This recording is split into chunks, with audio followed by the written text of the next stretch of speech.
The initial encounter with the girl is etched permanently in my memory. It happened in mid-October during an uncharacteristically cold spell for the region. The chilly air bit at my bare feet as I stood in the street, having just extinguished my cigarette. A hint of smoke lingered in the air, prompting me to retreat indoors. From the corner of my eye, an elusive presence seemed to linger, but upon closer inspection, there was nothing to be seen. A sensation of being observed persisted, though I attributed it to fatigue after a long day at work. Deciding to retire for the night, I turned to open the front door. A sudden chill ran down my spine, signaling that something was amiss.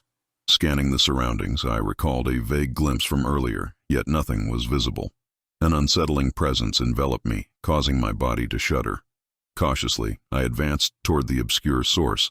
In the darkness, the silhouette of a small child gradually materialized. The face was indistinct, obscured by an ominous grin revealing yellowed, decaying teeth. The figure, adorned in a dark black jacket, had long, straight black hair cascading down to the waist. Instantly, I sensed the malevolence of this entity. The child's left hand ascended, pointing an accusing index finger at me. A paralysis gripped me, preventing any attempt to retreat. It felt as though life itself was draining away, leaving me trapped. The sinister smile widened as the child advanced. His soul, shrouded in darkness, consumed me, plunging me into a profound sense of despair.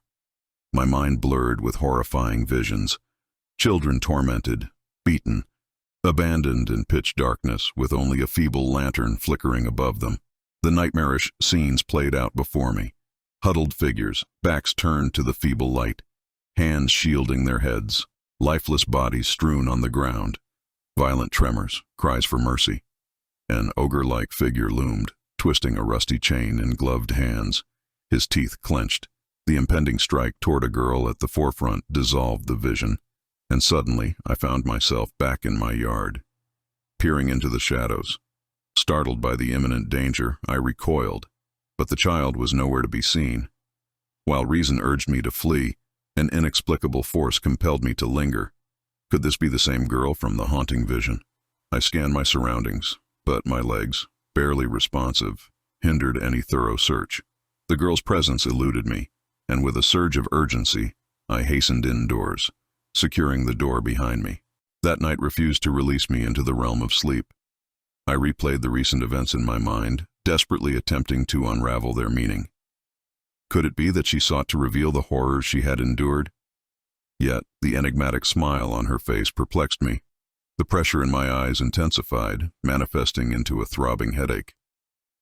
In an attempt to banish the shadows, I illuminated the room with lamps, flashlights, and a scattering of candles. Determined to shroud myself in light, I sat upright, drawing my legs close, sensing that this was merely the inception of something dreadful.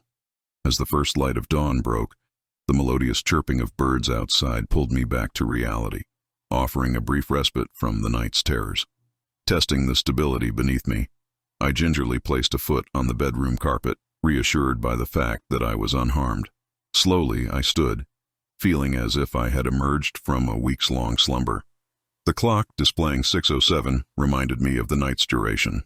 Although I was due at work by 9, the trauma of the night ruled out any possibility of my presence there. The impulse to verify the presence of others briefly crossed my mind, but I dismissed it, knowing my appearance would only give rise to questions. Answers became my sole pursuit, fueling a determination to seek understanding. I decided to delve into research, hoping to uncover any information that could shed light on the mysterious events. My quest led to dead ends. The house stood on acres of woods, devoid of any historical tales of hauntings or tragic incidents. Exhausting every avenue, I scoured the internet for articles on nearby hospitals, mental institutions, orphanages, and even notorious individuals in the area. But all yielded nothing. My obsessive search proved futile. The clock's chime at 8 startled me, revealing the passage of time I had squandered. Panic gripped me as darkness descended once again. Fear consumed me, and I resolved to return to the safety of my well-lit refuge. As I gathered my resolve, the chilling cold from the previous night returned. My body trembled uncontrollably, drenched in cold sweat. The child, a harbinger of dread, had returned. his angry gaze piercing through the shadows. "What do you want from me?" I barely managed to whisper, each syllable trembling. Despite the absence of a response, I turned to face her, sensing her proximity. The unanswered questions echoed in the silence. Against my instincts, I stepped into the hallway, compelled to seek her out. Curiosity overshadowed caution, and as I searched in all directions, I froze. Emerging from the darkness, she pointed a finger at my chest, devoid of the previous smile. Her hand reached for her face, unveiling a scarred and withered countenance. From her hollow eye sockets, tendrils of shadow seeped into my mind, inflicting an indescribable agony. It felt as though those shadows clamped onto my brain, twisting and contorting with excruciating pain. The torment persisted, each movement more agonizing than the last, until it ceased abruptly. Her face turned toward mine, her hand releasing my hair and covering my face once more. The admonition echoed in my mind. "You shouldn't have tried to find me." Though her lips remained still, her words resonated. Retrieving her finger, she brought it towards herself, and I instantly crumpled. Released from her grip, the intensity of pain persisted, rendering me nearly immobile. "I have no choice but to bring you to him," she uttered softly, her smile returning. Struggling to raise my head, I discovered her absence. Her words lingering in the air. My breaths were shallow, my head pulsating with the threat of explosion, and my legs refused to respond. Crawling back to my room with every ounce of strength, each movement brought my fractured body closer to the reassuring glow of light. The crawl became an arduous task, my breathing slowing until progress was reduced to mere inches at a time. Finally reaching my bedroom, I mustered all remaining strength to lean against the door jamb and turn the knob. Collapsing face first, I landed squarely on my chin. In a desperate attempt, I pulled my legs up, slamming the door shut behind me. A determined click echoed before my head sank onto the carpet, consciousness fading. In my dreams, the girl reappeared, elusive as ever, lingering at the edge of my vision. She whispered, "You shouldn't try to see me. It will make him more angry," repeating the ominous refrain. Despite my fear, an irrational urge to comprehend her nature drove me to focus on her. Waking up with my face covered in blood and my throbbing tongue hinted at the severity of my fall. Fatigue and dehydration overwhelmed me, pain coursing through my entire body. The piercing light, a stark contrast, strained my eyes as I grappled with the realization that I needed help. Confused and disoriented, my only coherent thought was to seek aid from the police and share the harrowing ordeal. Donning clothes with sluggish movements, I staggered into the car, the journey a blur of indistinct streets and speeds.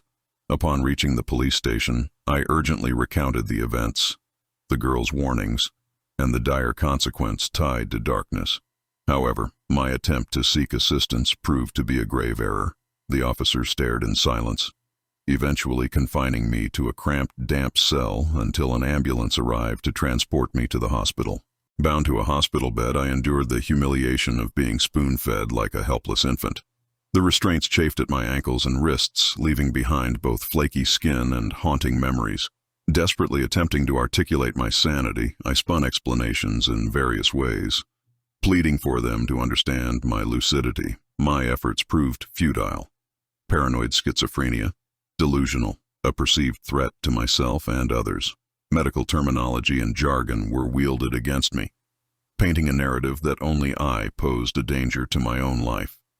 As I fidgeted uncomfortably in bed, a prisoner to my circumstances, I felt the mocking gazes of the staff passing by. Their inflated egos dismissed the possibility of such a dreadful reality.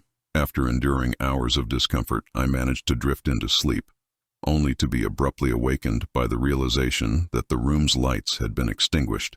The cold, unwelcome sensation enveloped me, and her whisper reached my ears once more. "He's coming for you now." Her voice pierced my thoughts as I peered into the hallway through the window. Her malevolent yellow smile greeted me. A greater terror unfolded as colossal footsteps resonated through the hospital corridor. Despite the pervasive darkness, I knew I was alone. Each calculated step reverberated, causing involuntary tremors and soaking my legs in sheets with fear-induced urine.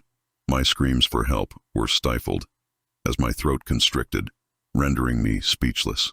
Paralyzed, I succumbed to the girl's control. The ominous footsteps drew nearer, accompanied by the sound of a large rusty chain clutched in massive, gloved hands. The lights abruptly illuminated the room, momentarily blinding me.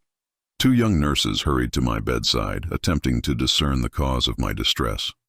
"They're here," I rasped, my voice strained. "They've come for me." The nurses exchanged glances, looking around the room, but the girl's voice intervened, annoyed. "There's no one here but you. Go back to bed." My attempts to convey the terrifying events were met with disinterest, smirks, and an abrupt departure, leaving me in darkness. I screamed until the lights were restored, knowing they would dismiss me as crazed. Even in the faintest shadow, I could discern his looming presence. With a defiant smile, I welcomed the encroaching darkness, anticipating its embrace to finally liberate me. Refusing to succumb to their malevolence, I faced the creatures, awaiting an opportunity to claim me. Now surrounded by the bright light reflecting off the pristine walls of my sanctuary, I vowed never to allow myself to be ensnared by the shadows again.